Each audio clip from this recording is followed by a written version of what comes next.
गरीब बहू का चांदी वाला महलों का अमीर ससुराल।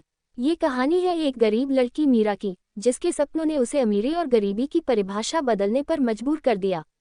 मीरा का सफर कठिनाइयों से भरा था, लेकिन उसकी मेहनत और सच्चाई ने उसे एक ऐसी दुनिया में पहुंचाया जहां हर कोई उसे सम्मान और प्यार से देखता था।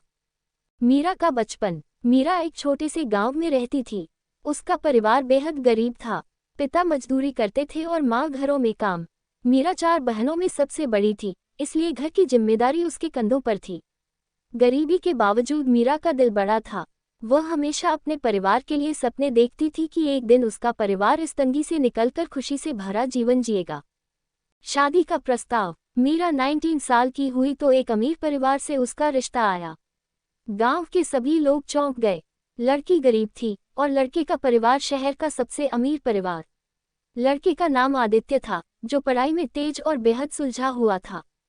मीरा को यह रिश्ता एक सपना जैसा लगा, लेकिन वह डर भी रही थी कि कहीं इस रिश्ते के पीछे कोई चाल न हो। उसके माता पिता ने मीरा को समझाया, बेटी, ये भगवान का आशीर्वाद है। तू बस अपना मन साफ रख और ससुराल को अपना घर समझ। अमीर ससुराल का पहला दिन। शादी बड़े धूमधाम से हुई। मीरा जब पहली बार अपने ससुराल पहुंची तो उसने चांदी और सोने से जड़े महलों जैसा घर देखा। घर के हर कोने में शान और शौकत थी, लेकिन मीरा को वहां का माहौल थोड़ा अजीब लगा। सास ससुर बेहद रूखे थे और नंदे मीरा को उसके पुराने कपड़ों और गांव के तरीके पर ताने मार रही थी।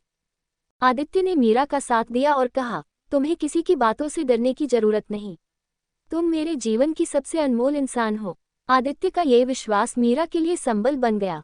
चुनौतियों का सामना। मीरा ने देखा कि घर में सभी लोग अमीर जरूर हैं, लेकिन प्यार और सच्चाई की कमी है। हर कोई पैसे के पीछे भाग रहा था। मीरा ने ठान लिया कि वह इस घर को परिवार की तरह जोड़ेगी। मीरा ने सबसे पहले रसोई की जिम्मेदारी संभाली। उसने सास के पसंदीदा पकवान बनाए, नंदों के लिए उनके मनपसंद व्यंजन और ससुर के लिए स्वास्थ्यवर्धक खाना। धीरे धीरे मीरा ने अपनी मेहनत और व्यवहार से सबका दिल जीतना शुरू किया।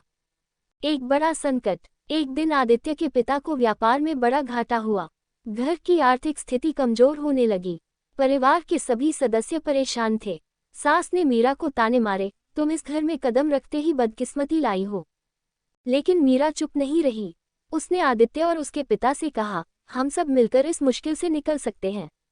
हमें अपने पुराने कारोबार के अलावा नए तरीके भी अपनाने चाहिए। मीरा ने गांव में अपने पिता से सीखे कौशल का इस्तेमाल करते हुए परिवार को एक नया व्यापार शुरू करने का सुझाव दिया, जैविक खेती का। आदित्य ने मीरा का साथ दिया और दोनों ने मेहनत से इसे सफल बनाया। मीरा की जीत। धीरे धीरे मीरा के सुझाए व्यापार ने परिवार को पहले से ज्यादा अमीर बना दिया। अब सास ससुर भी उसे दिल से स्वीकारने लगे। मीरा की मेहनत और सच्चाई ने परिवार को फिर से जोड़ दिया। अब वह महल सिर्फ चांदी और सोने का नहीं, बल्कि प्यार और अपनापन से भर गया। निष्कर्ष। मीरा ने साबित कर दिया कि अमीरी और गरीबी पैसे से नहीं, बल्कि दिल और सोच से होती है। उसका संघर्ष, त्याग और मेहनत न केवल उसके जीवन को बदला, बल्कि उसके ससुराल को भी एक सच्चा परिवार बना दिया। सबक। इस कहानी से हमें ये सीखने को मिलता है कि परिस्थितियां चाहे कितनी भी कठिन क्यों न हो, सच्चाई और मेहनत से सब कुछ हासिल किया जा सकता है।